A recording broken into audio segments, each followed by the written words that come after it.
Amén. Gloria a Dios. Vamos a quedarnos así de pie, hermanos, y vamos a irnos a la segunda carta de Pedro. Estamos estudiando esta carta. Vamos a leer del versículo número 5 y vamos a sumarle unos 2 versículos más a lo que ya hemos estudiado. Y dice: y si no perdonó al mundo antiguo, sino que guardó a Noé, pregonero de justicia, con otras 7 personas, trayendo el diluvio sobre el mundo de los impíos, y si condenó por destrucción a las ciudades de Sodoma y de Gomorra, reduciéndolas a ceniza y poniéndolas de ejemplo a los que habían de venir o vivir impíamente, y libró al justo Lot, abrumado por la nefasta conducta de los malvados, porque este justo que moraba entre ellos afligía cada día su alma, juntando y oyendo los hechos inicuos de ellos. ¿Sabe el Señor librar de tentación de los malvados? Porque este justo que moraba entre ellos afligía cada día su alma justa, viendo y oyendo los hechos inicuos de ellos. Padre, te pedimos que nos traigas el consejo bendito de tu santa palabra. Tráenos siempre, Dios mío, discernimiento de lo alto. Tráenos comprensión, y que tu palabra pueda ser comprensión, y que tu palabra pueda ser siempre retenida en el corazón de cada uno de nosotros. Lo recibimos, gracias. Amén. Tomen sus lugares, hermanos.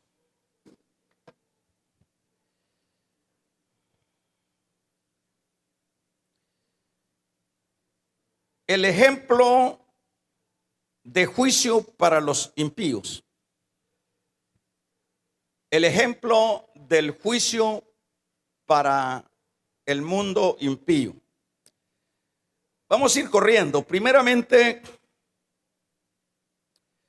en estos versículos, para resumirlo, Pedro ha mencionado 3 juicios que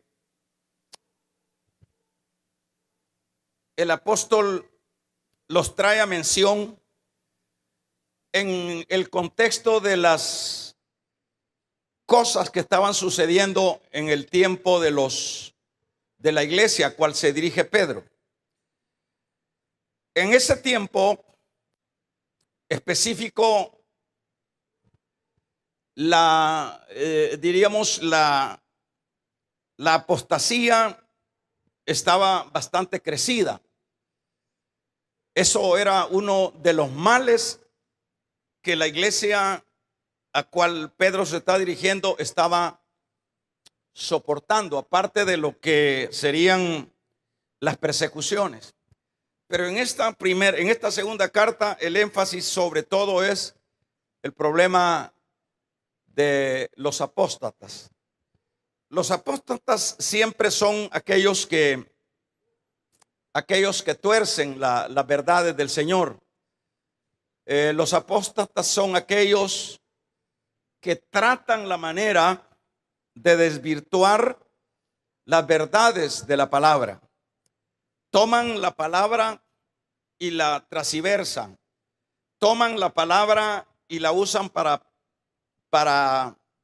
provecho propio. Toman la palabra para sus objetivos egoístas. Es decir, usan lo que es lo de Dios para buscar otros fines puramente humanos. De esa manera pudiéramos como definir lo que es la apostasía. En este tiempo, los apóstatas más destacados eran los gnósticos.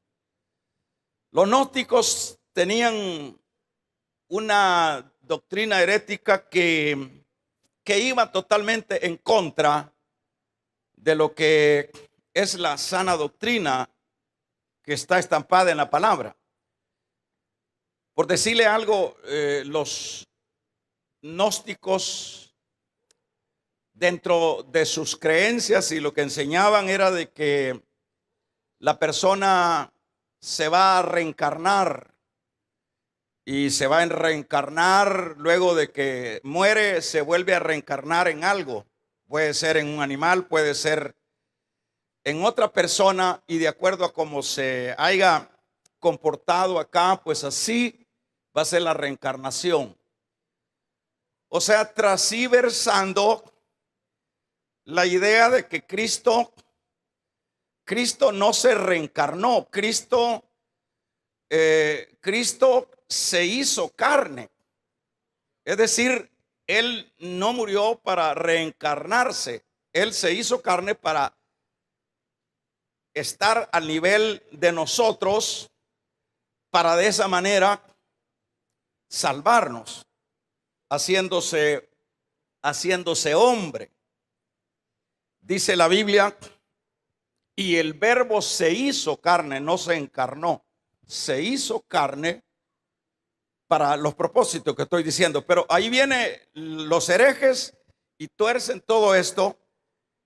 Y por supuesto, esa es la razón por la cual el apóstol Pedro declara 3 juicios que vienen para todo este tipo de personas que están usufructuando los asuntos de Dios para provecho propio.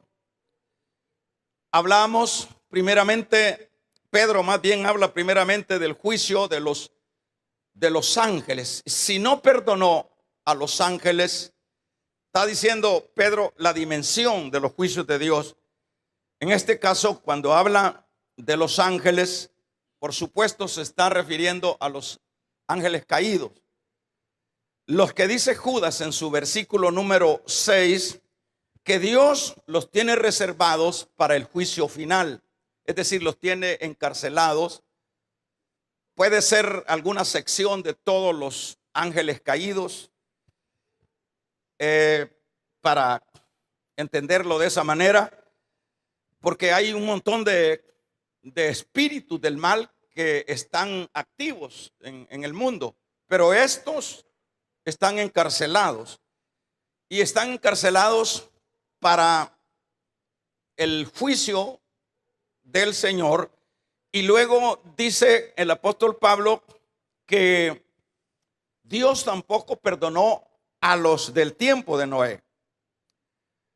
Los del tiempo de Noé eran personas que ya en el campo humano, primero Pedro menciona el campo espiritual de los ángeles caídos y luego pasa a lo humano. Cuando habla de Sodoma, o más bien de Noé, está remontándose a esa realidad de la que el mundo ya tiene conocimiento de ello. El tiempo de Noé, la gente dice el capítulo número 6, que la maldad del libro del Génesis, que la maldad de los hombres era tan mala que había llegado el mal olor hasta la presencia de Dios. Y eso es la razón por la cual el Señor le dice a Noé que iba a raer todo lo que era carne en la tierra. Y dice Pedro acá que solo fueron salvos 8 o 7 personas, 8 personas.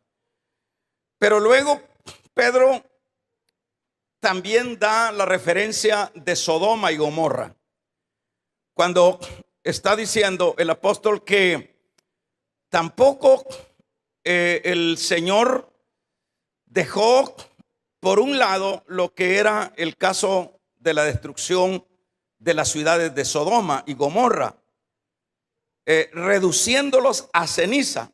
Oiga esto, dice Pedro que las redujo a ceniza.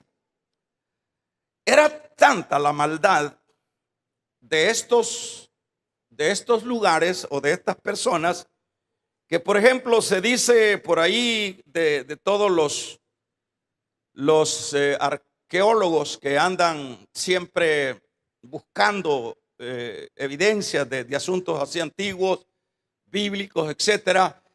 Bueno, se dice que de Sodoma no hay forma de ubicarlo donde fue. Fue tanto el castigo y la maldición que cayó sobre esta ciudad por la conducta en la cual vivía la gente ahí, que no se encuentra el lugar físico, geográfico donde Sodoma existió y Gomorra. Algunos dicen que el mar se la fue tragando al fin, pues está geográficamente esa región bajo las aguas del mar. Pero esto se lo digo para que veamos las dimensiones de los juicios de Dios. En este caso, es una cosa que siempre hay que ponerle atención, y Pedro trae esto a mención para que vean los falsos, para que vean los apóstatas lo terrible que es meterse con Dios. Muchas veces, como ya lo hemos mencionado, que tenemos siempre a Dios como el Dios de misericordia, como el Dios de amor. Pero dice el escritor a los Hebreos que aunque Dios es amor, pero también es fuego consumidor. No podemos verle siempre a Dios una cara. Dios tiene, en esa idea, tiene dos fases. La fase del amor, que es tan profundo y tan alto, y la fase de su ira, que no difiere del amor. Así es Dios, esa es la naturaleza de Dios. Pero los hombres siempre tratamos la manera de ver solo la parte o la fase del amor, pero la Biblia no encubre la forma como es Dios. En este caso, los malvados, toda esta gente que estaba socavando la fe de los lectores a los cuales se dirige Pedro, el apóstol está mencionando estos tres juicios. En el caso de estos tres juicios, vamos a verlo de esta manera. Por ejemplo, es como una muestra que está dando el Señor de algo que ya había sucedido. Porque el Señor conoce que nosotros somos esas personas que por lo general siempre ponemos en tela de duda aquello que dice Dios que va a suceder. Siempre decimos, no es para tanto. ¿Cómo va a ser que Dios va a llevar una catástrofe, una situación como sería inundar lo que es todo el planeta, porque todo el planeta fue inundado? ¿Cómo puede ser? Entonces, Pedro, la idea acá es que les está dando antecedentes ya del pasado, algo que ya la gente en ese tiempo conocía, que había habido un diluvio universal. Eso es para que no dudaran, que había habido un juicio sobre una región de las ciudades de Sodoma y Gomorra y todos sus alrededores, que era muy conocido en aquel mundo de aquel entonces. Todos sabían lo que había sucedido en cuanto al juicio de Dios sobre la inundación del mundo. Todos sabían. Entonces acá la idea de Pedro es que diríamos los apóstatas, que es una de las plagas más terribles y más peligrosas y más dañinas para lo que es la vida en Dios. Es esa la razón también de las dimensiones del juicio de Dios. Esa es la razón por la cual Pedro toma dimensiones terriblemente espantosas del juicio de Dios. Porque si hablamos de lo que es, vamos a ver, Pedro ha hablado de los juicios a seres espirituales. Es decir, Dios no perdona en lo absoluto aquellos seres espirituales, porque aquellos ángeles que fallaron, dice Pedro, no los perdonó el Señor. Los tiene encerrados, dice Judas, para el día del juicio. Es decir, ahí están prisioneros. Ahí vemos la dimensión en el campo, diríamos, espiritual. Pero viene Pedro a mencionar también las dimensiones de los juicios de Dios en el campo geográfico, en un campo universal de lo que es el juicio que se llevó a cabo con respecto al diluvio. ¿Por qué Pedro menciona esto? Para que los apóstatas vean las dimensiones del juicio de Dios, que vean y es una situación que no desconocían en el tiempo de esta iglesia a la cual se dirige Pedro. No lo desconocían. Entonces está dimensionando lo espiritual, haciendo una realidad de la dimensión del juicio geográfico y la dimensión de un juicio local, que en este caso es el juicio de Sodoma. 3 campos de juicio, ¿verdad? Entonces, en este campo de espíritus, de juicio, en el campo de lo que es el mundo entero y del campo local. El campo local, un juicio que cayó fuego del cielo y hizo, dice aquí, cenizas a todo aquello, ya localmente. Es decir, no hay forma donde el hombre se pueda escaparse, ni universalmente, ni localmente, ni espiritualmente. ¿Se entiende, verdad? No hay, no sé si están dormidos, estamos entendiendo, hermano, ¿verdad? No hay forma como se puede escapar. Y esto es, como decíamos, la advertencia para lo que es también los juicios de Dios en un futuro. Nosotros ahora no podemos poner en tela de duda los juicios de Dios, porque somos conocedores de esto que ya sucedió en el pasado. Usted me pregunta, y usted, o yo le pregunto, pero ¿a usted le consta esto? Que Dios destruyó con un diluvio la tierra. ¿Cuáles son las evidencias? Esa es una buena pregunta. En muchos campos las evidencias ahí están. En la historia, en lo geográfico. Yo me recuerdo en una ocasión que andábamos escalando así unos montes y le preguntaba yo a un anciano, de esos ancianos sabios que habían antes, hombres de mucha sabiduría tenían esa, y le decía, ¿por qué esta montaña está cenefiada? Es decir, con un montón de gradas y gradas. Y ese anciano me decía, esto son las evidencias, me decía. No era ningún científico, era un hombre común, pero con mucha sabiduría. Estas son las evidencias de cuando hubo un diluvio. Y aquí está donde el agua iba bajando la grada. Es decir, en esto no hay ninguna duda. Y en cuanto, no sé si ustedes han subido alguna montaña y han visto gradas en algunas partes. Y si, ¿cómo es esto? Son esas las evidencias. Pero eso es lo más mínimo que yo puedo decir. Pero de esto es más, los científicos, los escaladores, han logrado subir al monte Everest, que está entre Turquía y por ahí. Es un monte que está helado, es un monte que tiene hielo. Y la gran pregunta es, ¿por qué ese monte permanece así?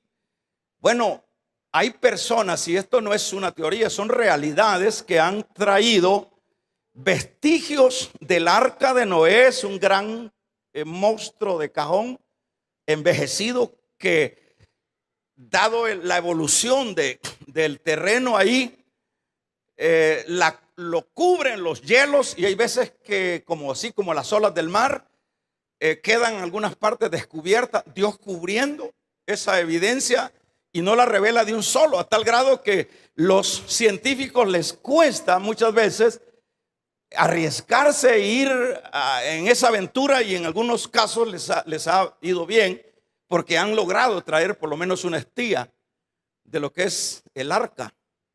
Ahí está. O sea, si hablamos de que quién comprueba eso, pues, ¿quién comprueba? Ahí están las pruebas. Si quiere, vamos ahí y hacemos una expedición de escalamiento y veamos. No, nosotros, aparte que tenemos evidencias científicas y sucesivamente geográficas, nosotros creemos a la palabra por la fe. Nosotros no podemos dudar de lo que está escrito en esta palabra. Usted y yo podemos dudar de cualquier libro que los hombres escriban. Podemos dudar de cualquier, diríamos, obra de algún pensador o de muchos pensadores, pero nunca podemos dudar de este sagrado libro, porque esta es la palabra de Dios. ¿Cuántos creen que esta es la palabra de Dios? Esta es la palabra de Dios. Entonces no podemos dudar. ¿Cómo? No necesito yo evidencia. Si lo dice la palabra, yo lo creo. Y así tiene que ser. Ahora, el asunto es, hermanos, que estos juicios también van a ser futuros. Entonces la idea es que el mundo impío de este tiempo sepa que no le vienen caramelos, que los paganos, los pecadores, los que se burlan, los que no hacen alarde a la autoridad del Señor, porque estos estaban violentando la autoridad del Señor, usando la Biblia, usando la palabra para sus provechos. Estaban violentando la autoridad de Dios. Y es un asunto que en este tiempo es bastante común.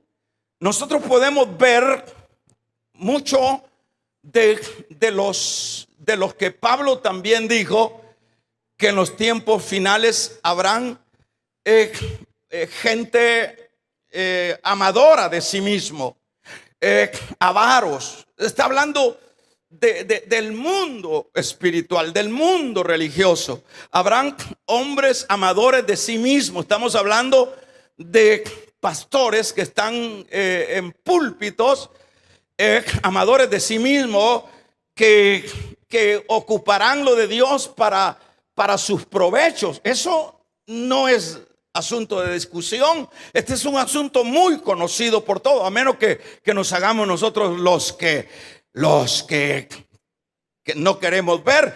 Pero eso es muy generalizado. Pero tanto los de Pedro como los contemporáneos de ahora, lo que nos da a entender acá la palabra, o nos enseña el Señor a través de esta palabra, es que tanto los de ayer como los de ahora deben de saber que vienen los juicios de Dios. Y los juicios de Dios no son caramelos. Ya le puse las dimensiones. Son dimensiones universales, son dimensiones espirituales, son dimensiones locales. Vamos a regalarle ofrenda de palmas al Dios de la gloria. Son cosas tremendas. Yo no sé si usted cree que vienen esos juicios de esas dimensiones. Si lo dice la palabra, porque aquí está diciendo, aquí el apóstol Pedro está diciendo, dice que esto es un asunto que se va a dar futuramente, aparte de lo que ya pasadamente se dio, ¿verdad? Ahora vamos a ver, fíjese, voy a ir cerrando la idea, pero lo interesante de todo lo que viene, porque todo lo que viene es una cosa terrible. Por ejemplo, si nosotros pudiéramos como dimensionar lo que se refiere a lo que se refiere la Biblia con respecto a la gran tribulación, hermano. si pudiéramos como medio percibir qué significa eso, nos vamos a convertir de verdad. ¿Por qué? Porque el Señor dijo, fíjese que el Señor dijo, le voy a decir esto, dice, porque habrá gran tribulación, ¿y qué más dice ahí? Cual nunca ha habido. Quiere decir, oiga bien, quiere decir que el juicio universal del diluvio se queda poco con lo que es la gran tribulación, porque el Señor dice, cual nunca ha habido. Quiere decir que hay que ponerle atención a la palabra. Quiere decir que lo que viene, lo que ya sucedió, todavía es poco para lo que falta. Quiere decir que lo que ya sucedió solo es las primicias de lo que viene, de lo que va a suceder. Porque si el Señor hubiese visto de menor doloroso lo que era la gran tribulación, hubiera dicho, hay un segundo juicio que es grande. Pero Él dice, viene una tribulación cual nunca ha habido. O sea que a los impíos, a los apóstatas, a los que se aprovechan del evangelio, a todo aquel que abusa de la palabra de Dios, aquellos avaros que ocupan el asunto de la iglesia para un modo vivendo, aquellos que se dan el lujo de abusar y sucesivamente. Ustedes conocen por ahí una secta que la filosofía de esos que están al frente de esa secta es que todas las señoritas de los miles que se congregan ahí, todas las señoritas tienen que pasar por ese tal profeta, por ese tal pastor. O sea, por último, ahora lo tienen detenido, pero son barbaridades de personas que se aprovechan no solo de lo que es el asunto financiero, sino de las ovejas del Señor. Que no se preocupen, porque mi Dios es el mismo de ayer, de hoy y por todos los siglos. Que no se preocupen los pecadores, que no se preocupe, que si quieren obviar lo que está en la palabra, que lo hagan, pero vendrá un día, dice Pedro, como ejemplo, les pone 3 juicios. Así que eso es lo que nosotros sabemos a través de la palabra, pero continuamos y Pedro destaca, hermanos, algo maravilloso, y es que el mismo Dios que manda la destrucción a los impíos, Él rescata al justo Lot. Eso es lo que dice Pedro. Vamos a ver. Fíjese bien, estamos en el versículo número 7. Dice, y libró al justo Lot abrumado por la nefasta conducta de los malvados. Vamos a ver. En Génesis, bueno, si Pedro no hubiese hablado en esta carta con respecto a Lot, nosotros pudiéramos fácilmente haber condenado ya tiempos a Lot. Porque Lot, de acuerdo a lo que vemos en el Génesis, que diríamos en varias partes del Génesis, en particular en el Génesis 19, lo que nosotros vemos es a un Lot ambicioso. Lo que nosotros vemos a un Lot, hermanos, de alguna manera con una percepción malvada, egoísta, oportunista, buscando las mejores regiones para aprovecharse. Era un oportunista. Nosotros pudiéramos dudar de Lot, pero qué lindo es el Señor. ¿Cuántos alaban el nombre suyo? Qué lindo es el Señor. ¿Por qué? Porque Pedro trae, hermanos, la mención acá no del impío Lot, no del oportunista Lot, no trae la mención del ambicioso Lot. Lo que dice Pedro en este versículo número 7 dice, y libró al justo Lot le llama el justo Lot. Quiere decir que aun cuando Lot tenía esas características de oportunista y sucesivamente, hermanos, este hombre, por lo menos, aunque la salvación no se hereda, sino que Dios la otorga en lo personal, Dios también, al igual que Abraham, había justificado a este carnalote que nosotros creemos que eso era. Pero Pedro lo ve como el justo Lot. ¿Qué quiere decir? Está hablando de un hombre que ya por la fe había sido justificado. Vamos a regalarle ofrenda de palmas al Dios de la gloria. A un hombre que ya por la fe había sido justificado. Pero lo importante es que Pedro menciona, hermanos, de qué manera era el comportamiento del justo Lot. Dice que él afligía su alma. ¿Y cómo se entiende eso? Dice que él, abrumado por la nefasta conducta de los malvados, porque el justo Lot, que moraba entre ellos, afligía cada día su alma. Pues no era tan impío, no era tan oportunista, porque nosotros siempre somos buenos para condenar.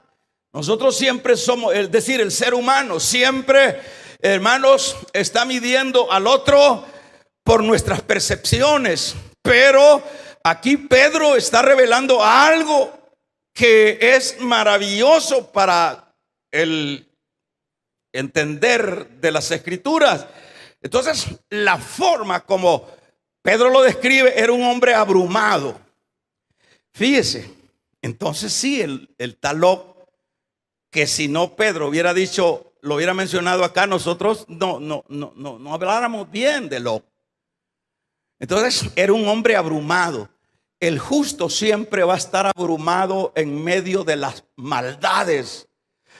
Era un hombre que afligía, era un hombre, cuando dice afligía, se afligía, era un hombre que vivía en comunión en medio de aquellas nefastas conductas perversas, sensuales de esta generación y de estas personas de esta ciudad. Este hombre no era el hombre que vivía, hermanos, en una condición de relajamiento espiritual. Era un hombre que vivía, hermanos, afligido. Era un hombre que le dolía el pecado. Era un hombre que le dolía ver la conducta, hermanos, terriblemente depravada de estos hombres. Y esa es la actitud de cada justo o de cada justificado. La actitud de cada justificado es que, hermanos, como dice acá, Pedro dice, Lot estaba abrumado, estaba acongojado. Yo no sé si nos acongojamos nosotros de toda la maldad, porque si ahorita viniera Noé y ahorita apareciera Lot a esta generación, se asombrarían, porque en cuanto a dimensión, es mayor la dimensión de la maldad de hoy día. Las maldades de hoy día ya son universales. Las maldades, por ejemplo, cuando Noé fue enjuiciado, esa generación, todavía aquí no había un mundo, todavía aquí en estos lugares no había, pero ahora la maldad está generalizada. Dicho de otra manera, es peor, hermanos, es peor que los tiempos de Noé y los tiempos de Lot, los días de ahora. ¿Y cuál sería lo que un justo podía sentir? Eso evidencia. El que ha sido justificado se abruma, se asusta, hermanos, se aflige de ver lo terrible que se está dando. Sin embargo, nosotros vemos una iglesia que se ríe, incluso confraterniza con el pecador. Ay, ay, ay. Nosotros vemos una iglesia amiga de los malvados. Pero entonces, hermano, vamos a ser enemigos. Pablo dice que se hagan ellos a ti y no tú a ellos. Pablo dice, pero ¿qué comunión tiene la luz con las tinieblas? Pablo dice, no os unáis con yugo desiguales. Vamos a regalarle ofrenda de palmas al Dios de la gloria. No os unáis con yugo desiguales. Dice también la palabra, estamos en el mundo, pero ¿qué dice? Pero no somos del mundo. Dice Juan, dice, no améis al mundo ni las cosas que están en el mundo, porque las cosas que están en el mundo pasan. O sea, ¿por qué dice Juan eso? ¿A quién le dice? ¿Al mundo o a la iglesia? Es a la iglesia a quien nos exhorta la palabra. Entonces, en ese sentido, hermanos, las dimensiones del pecado, de lo que estamos viviendo hoy, es para que todo aquel justo, el justo se va a evidenciar por la aflicción de lo que está sucediendo en su entorno. El justo justificado de veras, el justificado de veras, a quien Dios le haya perdonado sus pecados por medio de la fe en creer en Él, ese justo no va a vivir en comodidad. Job, usted me va a decir, ¿y por qué se metió Job de ahí pues? ¿Por qué se metió? Allá en Génesis vemos que se fue porque era oportunista. Alguien dice, bueno, ¿y por qué Dios? ¿Cómo es que David, teniendo el corazón de Dios, y lo vemos ahí, que David ahí se relaciona en el adulterio, y que aparte de eso, pues Dios siempre lo perdonó? Bueno, David se ve en el adulterio, pero si nosotros nos viéramos, tal vez no en un adulterio, en otros pecados, estaríamos también, hermanos, estaríamos descalificados de la gracia de Dios. ¿Por qué? Porque por eso se llama gracia. No hay uno justo, el único justo se llama Jesucristo. Vamos a regalarle ofrenda de palmas al Dios de la gloria. Porque podemos criticar a Lot. ¿Y por qué este carnal se fue a meter ahí? ¿Por qué se fue a meter? ¿Y usted por qué anda ahí a donde anda? Así que mejor boquita callada, porque salimos nosotros con mejor porcentaje de esos. Es decir, para guardarnos de la crítica. ¿Usted cree que a mí el Señor me ha justificado por mis buenas conductas? ¿Usted cree que a usted lo ha justificado el Señor por su buena conducta? Y qué bueno que cuando nos justificó ese primer día que nos justificó, qué bueno que nosotros hiciéramos honor a esa justificación. Pero somos terribles.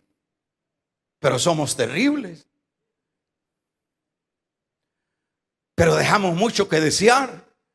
Pero aún así como era Lot y así como somos nosotros ahora, somos justificados por su gracia. Y vamos a regalarle ofrenda de palma. Somos justificados por su gracia. Ahora, ¿qué significa? Entonces hay que ser perverso, y como se cree que en la doctrina de la eternidad segura, hay que pecar y porque ya tenemos segura la salvación. No, Juan dice, el que peca no es de Dios.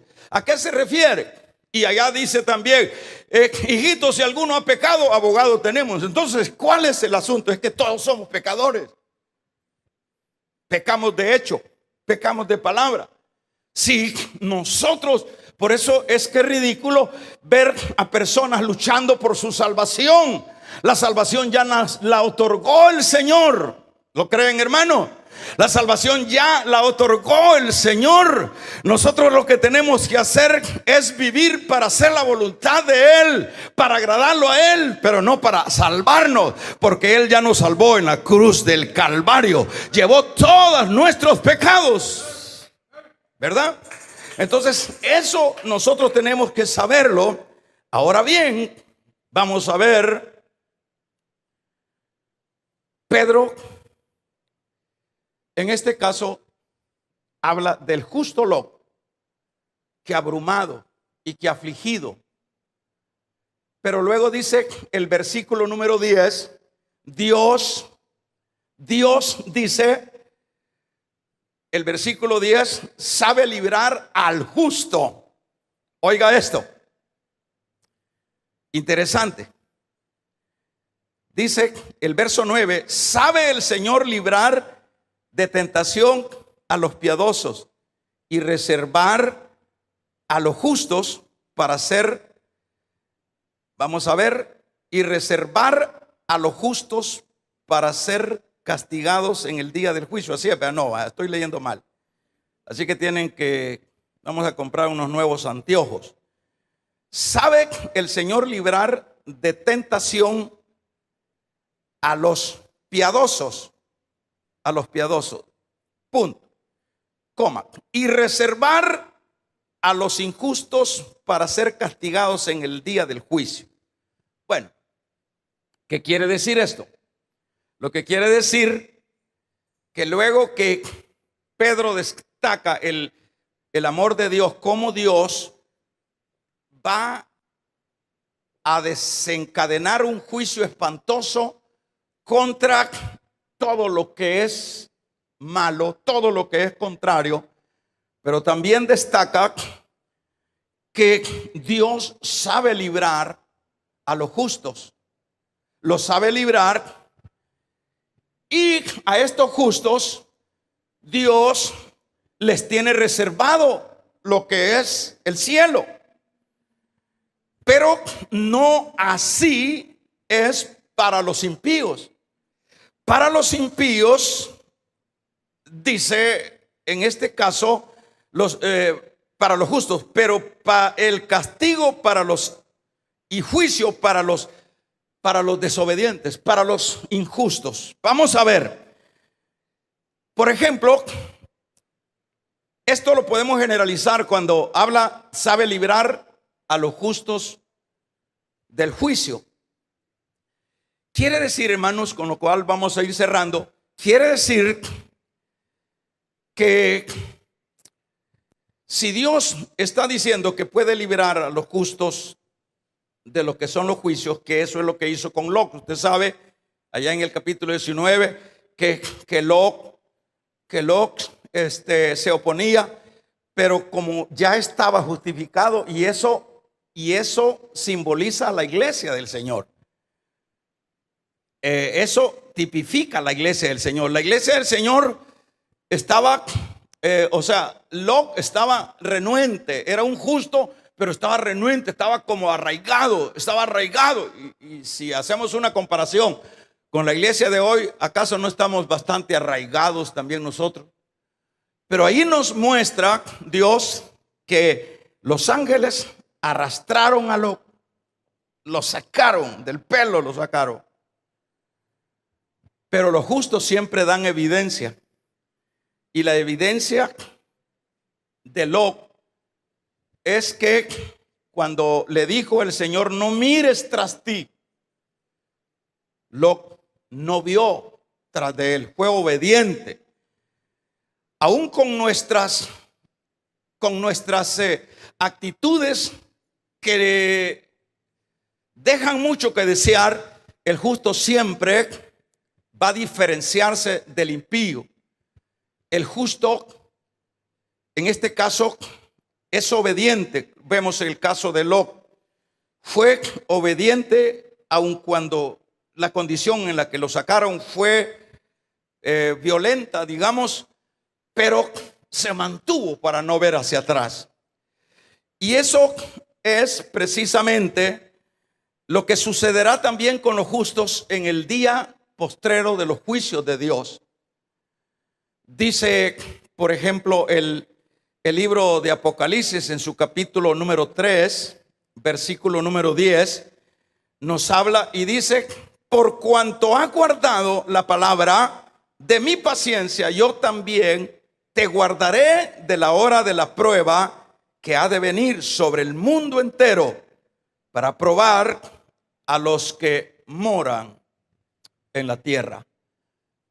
O sea que Dios nunca dejará de cumplir su palabra, de proteger, de arrastrar, de arrancar a los justos, cual sea las situaciones en las que se ven inmersas en un mundo descompuesto. Por ejemplo, aquí se estaría como refiriendo en el caso de la gran tribulación. Antes que vengan esos juicios espantosos sobre esta tierra, donde lo que habrá solo es muerte, y a tal grado que los hombres irán, dice la Biblia, a los montes, a las piedras, y dirán: muerte, destrúyenos, porque va a ser tan espantoso el estar vivo que la gente mejor va a querer estar muerta. Pero la muerte huirá de ellos. ¿Sabe Dios librar a los justos? ¿Cuántos alaban el nombre del Señor?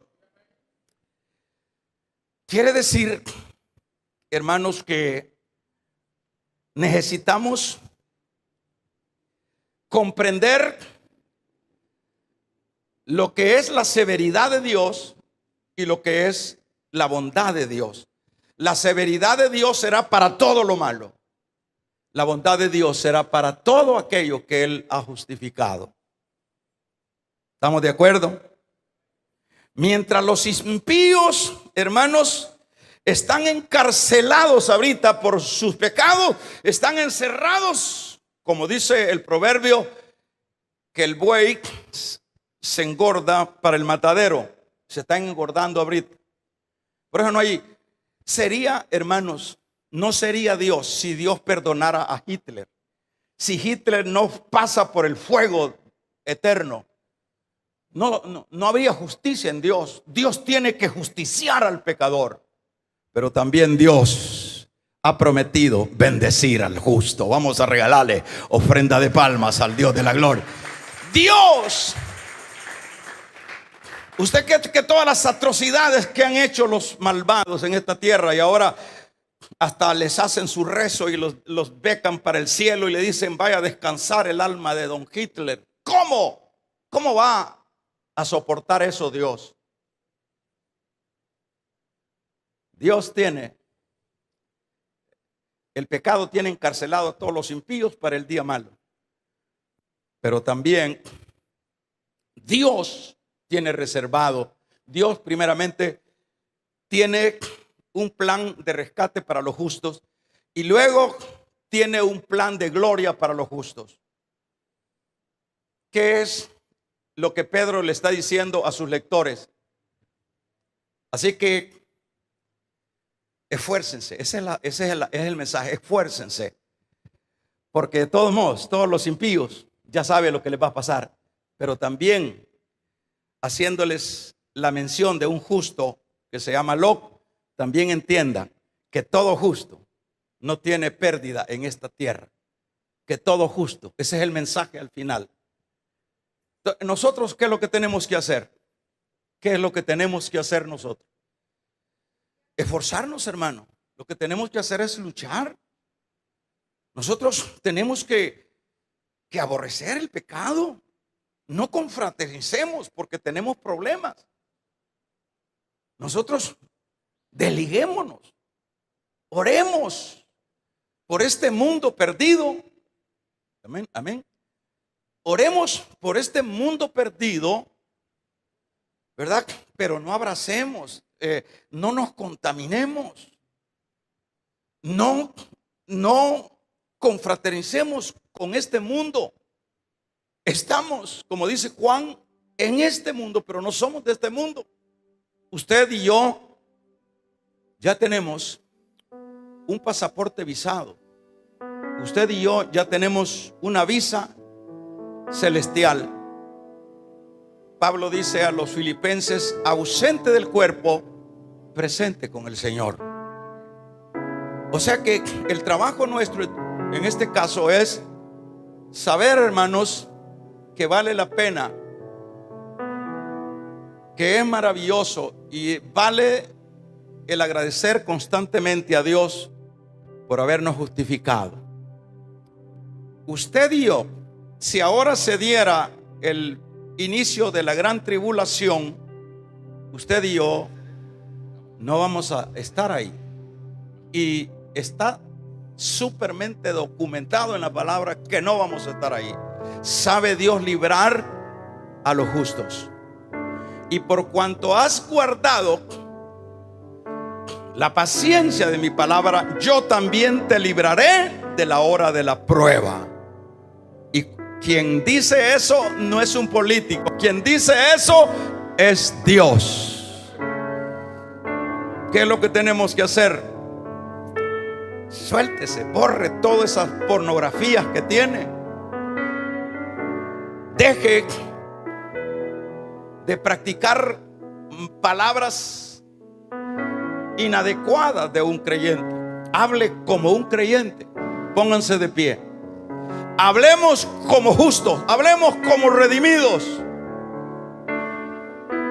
Vamos a orar. Padre, te damos gracias por tu inmensa misericordia. Te damos gracias porque tú eres bueno. Ayúdanos. Sabemos, Dios, que para los malvados está reservado los juicios eternos, pero para los justificados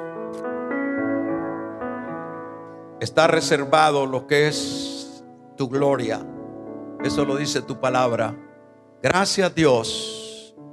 A ti sea la gloria y a ti sea la honra. Amén. Un aplauso al